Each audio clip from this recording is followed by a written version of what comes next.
When I was a little lad, and so my mother told me, way haul away, we'll haul away, Joe.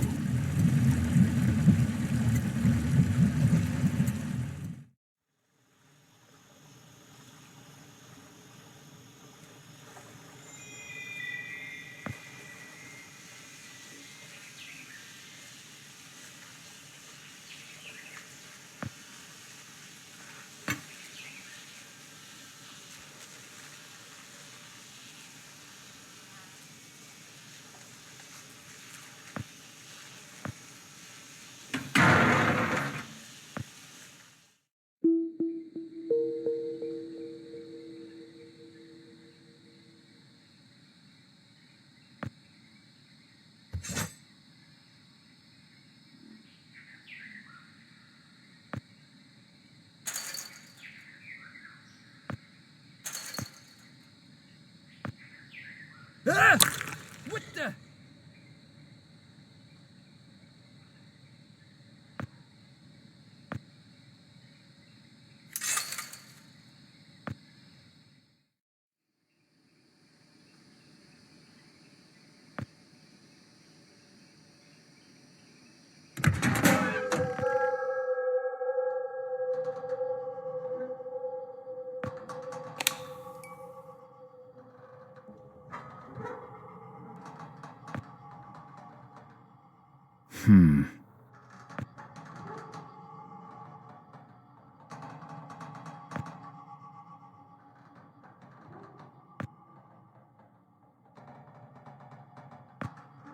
Hmm.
Whoa.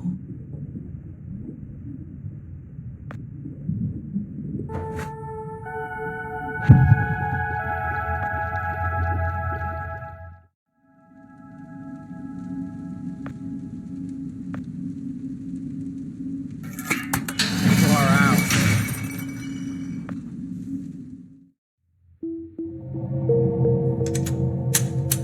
Stop right there! Whoa, wait. Mr. Lambert, sir, it's me, Joe. I don't know you. What are you doing in my house? You sent me here, remember? I've done no such thing. For an intruder, you're not very bright, you know that? For all the commotion you caused getting in here, you might as well have brought a bulldozer. Now, you have exactly 5 seconds to explain what you're doing here, or so help me God, I'm pulling this trigger and sending you on your way. 5. I was sent here. 4. By you! 3. You told me to find you, to warn you about the end of the world. 2. You were old, with white hair, and you got shot. Oh, God, please don't shoot me, Mr. Lambert. This, you gave me this. It's an chrono. It's a time machine. I gave you that? Yes! I've never seen anything like it, but on the back, that's my family signet. I made this? It's simply magnificent. I gave this to you? Why? Who are you? Name's Joe, sir. I'm just a janitor at the Archon building. I found you in a room with a big, round door in the basement labs this morning, and you were dying. You said you'd come from 40 years in the future to stop the end of the world. I guess I was the only one around, so you gave me this and told me to find you and tell you all this, and I've been there. The future, I mean. A bunch of times. And you were right, Mr. Lambert. Everyone's gone. My God, so it did come to pass.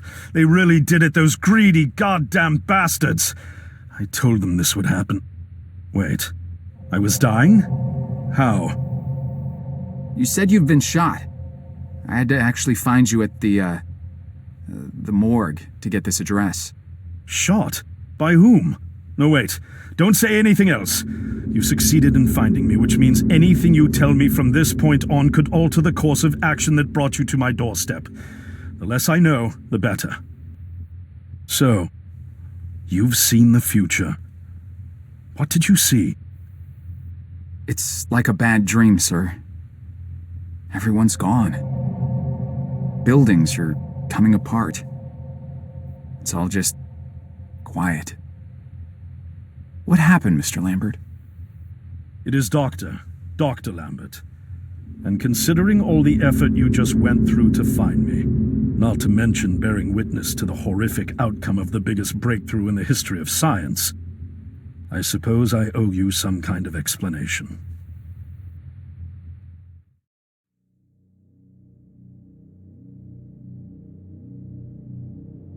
I was 24 when I got hired by Archon, or Athena as it was called back then. Athena was one of the many weapons R&D companies formed during the Second World War. Unlike other R&D companies that had retooled themselves to pursue peacetime activities after the war, Athena had made enough money to continue chasing the next big thing in defense technologies.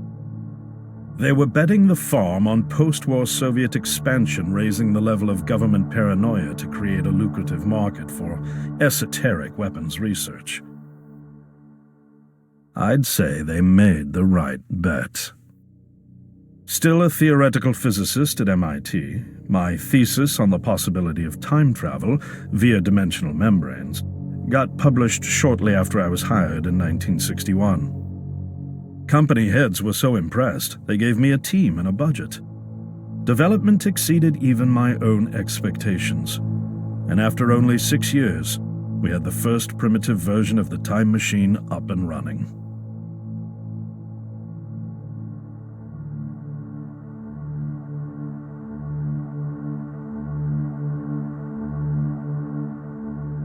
Our first successful trials involved sending simple objects into the future with a timed return. But with Archon running out of money, that was all the company bigwigs needed to secure a big fat contract with the Department of Defense. Apparently, we had sold them on the idea that the technology could be used to go back in time and strangle communism in its cradle. The reality, of course, was that it couldn't. Due to the laws of causality, you can't travel back in time beyond the point where time travel was invented. And sooner or later, we had to explain that to our benefactors. When they started pushing for progress reports, Archon management had to come clean, but instead chose to ease government concerns by claiming the technology could be used to bring back advanced weapons from the future. But this, too, was a lie.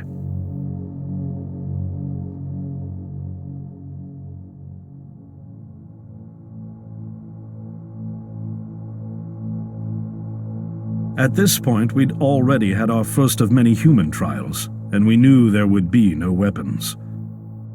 In fact, our results were as terrifying as they were baffling.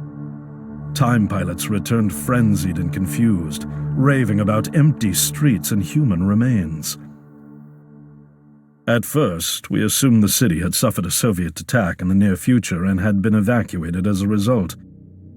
But as we pushed on further, the terrible reality became clear.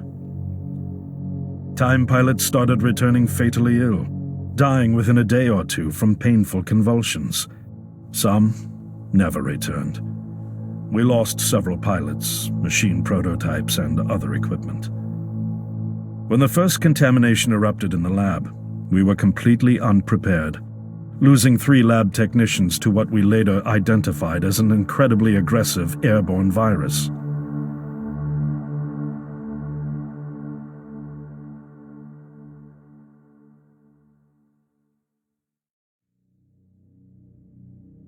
Although we weren't equipped to handle biohazards of this magnitude, management insisted we contain and study it. To keep our pilots and the virus alive long enough to study, we co-opted experimental cryotechnology from another project, Lazarus, and established a makeshift virus lab. Once again, the bigwigs managed to spin our setbacks into a success story for the Department of Defense, now claiming that the virus could be cultivated for use as a biological weapon. The team threatened to resign, but outrage was swiftly quenched by promises of massive salary increases and stock options. I didn't take the bribe. I'd witnessed the lethal efficiency of the virus firsthand. I knew there was only one way this was going to end, so I handed in my resignation and set up shop out here. For over a year, I've been working to recreate the technology to bring me back in time and prevent mankind's extinction from ever happening.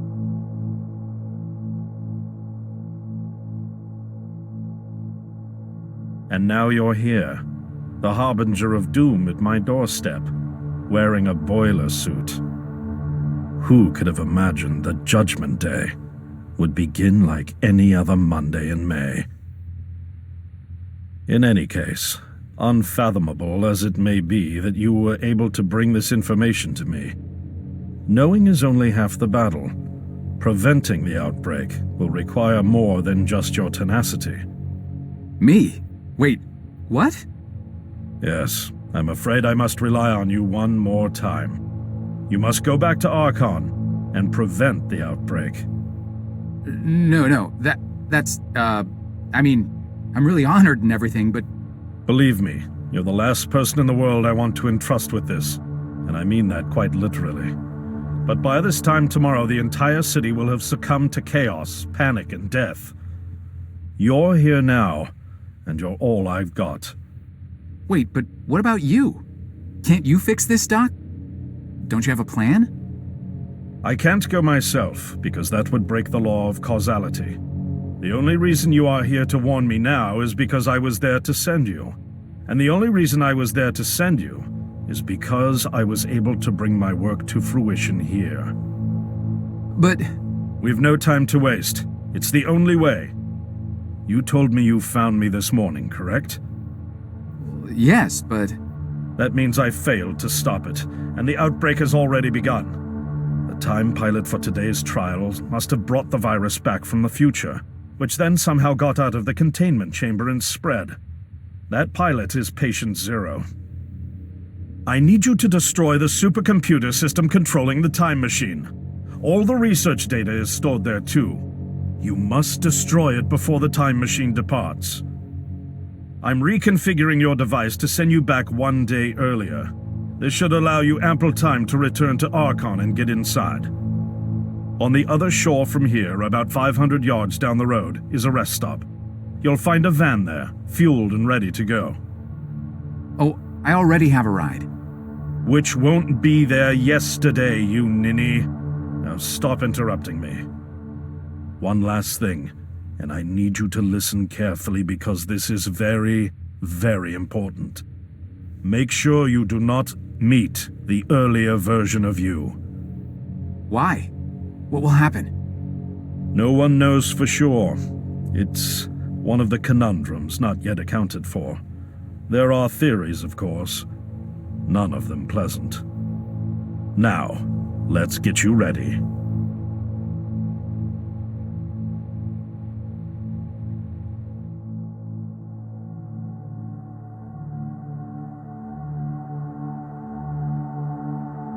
How did I get myself into this? I nearly got killed trying to reach Dr. Lambert thinking he had a plan. And it turns out it's me. I'm the plan. At least I don't have to walk back. This van's not as cool as the ambulance, but it has its charm. And it sure was nice of him to pack me lunch. I wish he'd pack me a can opener for the beans, though. And some gas for the Bunsen burner. But I'm sure I'll think of something. I've got several hours of driving ahead of me after all. It'll be almost morning before I get to Archon. I just hope I have enough time.